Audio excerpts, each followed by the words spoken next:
বেতন বৃদ্ধি সহ মোট 10 দফা দাবি তুলে ধরে এসপিও জওয়ানদের পরিবারের সদস্যরা আজকে সাংবাদিক সম্মেলনে মিলিত হয়েছেন এবং ত্রিপুরার 8টি জেলার এসপিও পরিবারের সদস্যরা গন্ডাছড়া প্রেস ক্লাবে এই সাংবাদিক সম্মেলনের আয়োজন করেন।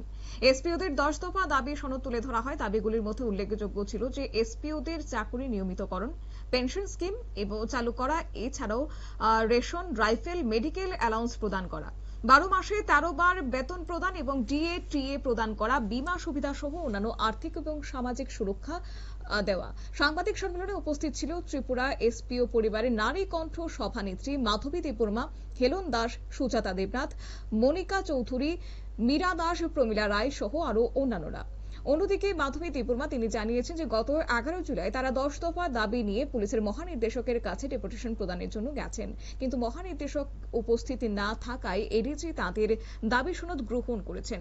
আজকে এই সাংবাদিক সম্মেলনে কি রয়েছে তাদের বক্তব্য শুনুন। কথা হয়েছে আমরা তো এসপিও ফ্যামিলি আমরা আজকে এখানে একটা অনুরোধ না মানে জরুরি কথা লেগে আমরা এখানে একটা কনফারেন্স মিটিং এখানে আইছি। সেই কথা হলো গিয়া আমরা এসপিও ফ্যামিলির একটা বদনাম হয়েছে। সেই বদনামটা হচ্ছে আমরা নাকি পুলিশের ফ্যামিলি।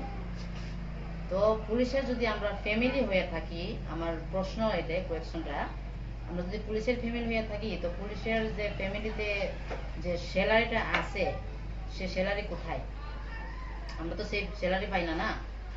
আমরা কত পাই? 11,000, এর বেশি তো পাই না।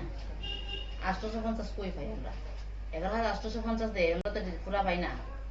এই ইনচার্জ বলে, এই ট্যাক্স বলে, এই নাকি সেই নাকি সব কাটিয়ে দেয়। তো পাই 11,000। 11,000 কি কোনো পরিবারের ফ্যামিলি চলে না। কিভাবে চলবে? কেউ করে 2টা মেয়ে আছে, কেউ করে ছেলে মেয়ে আছে, একটা আছে, 2টা আছে, বেশিরভাগই 2টা হচ্ছে 3টা। তে তার যে পড়াশোনা করণের খরচপাতি, আমরা চাই না ভালো স্কুলে পড়াইতে, কিন্তু তারা ইচ্ছা ভালো স্কুলে পড়ানোর লেগে। তো যতদূর সম্ভব আমরা তারারে সাধারণ বাংলা মিডিয়ামে আমরা পড়াই। আমরারও শখ, আমরা ফুলা পাই না, আমরা ইংলিশ মিডিয়ামে পড়াই, ভালো একটা স্কুলে পড়াই। তো তারারও ইচ্ছা দাবি যে মা বাবা এমন এমন মানুষ তো ভালো স্কুলে পড়ে, আমরারও পড়ানোর ইচ্ছা, ভালো কাপড় চোপড় পরানো। তারা জানান যে দাবি আদায় না হলে আগামী দিনে রাজ্যব্যাপী আন্দোলন গড়ে তোলা হবে। এমনকি দাবি পূরণ না হলে পরিবারের সদস্যরা চরম পদক্ষেপ নেবে। তার পাশাপাশি আত্মহত্যার পথ বেছে নেওয়ার আশঙ্কাও প্রকাশ করেছেন। সংগঠনের পক্ষ থেকে জানানো হয়েছে যে এসপিওর মাসিক বেতন পেয়ে থাকেন 11,850 টাকা, যা দিয়ে তাদের সন্তানদের পড়াশোনা, বাবা মায়ের ভরণ পোষণ এবং চিকিৎসা পরিষেবার খরচ চালাতে গিয়ে হিমশিম খাচ্ছে এসপিও পরিবারগুলো। তাই রাজ্য সরকারের কাছে আবেদন রেখেছেন যে অতি সত্বর তাদের কথা বিবেচনা করে রাজ্য সরকার যেন তাদের পাশে দাঁড়ায়। নিয়ে নিচ্ছি ছোট্ট একটি বিজ্ঞাপন বিরতির সঙ্গে থাকুন।